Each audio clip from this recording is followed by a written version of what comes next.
প্রাকৃতিক প্রয়োজন পূরণ থেকে নিয়ে রাষ্ট্র পরিচালনা যাবতীয় গুরু দায়িত্ব পালনে রয়েছে আমার নবীজি পিয়ারা হাবিব মোহাম্মদ মুস্তফা সাল্লাল্লাহু আলাইহি সাল্লামের মহান আদর্শ।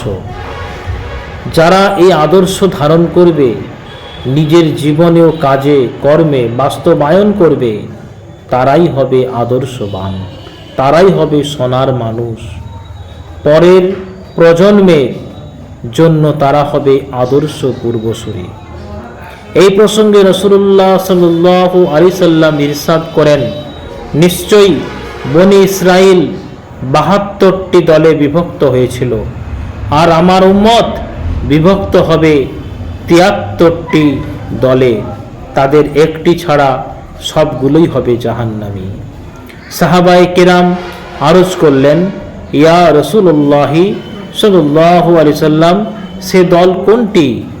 আমাদের নবীজি হযরত মুহাম্মদ মুস্তাফা সাল্লাল্লাহু আলাইহি সাল্লাম ইরশাদ করলেন, যার উপর আমি ও আমার সাহাবীরা প্রতিষ্ঠিত, সেটাই হচ্ছে জান্নাতি দল।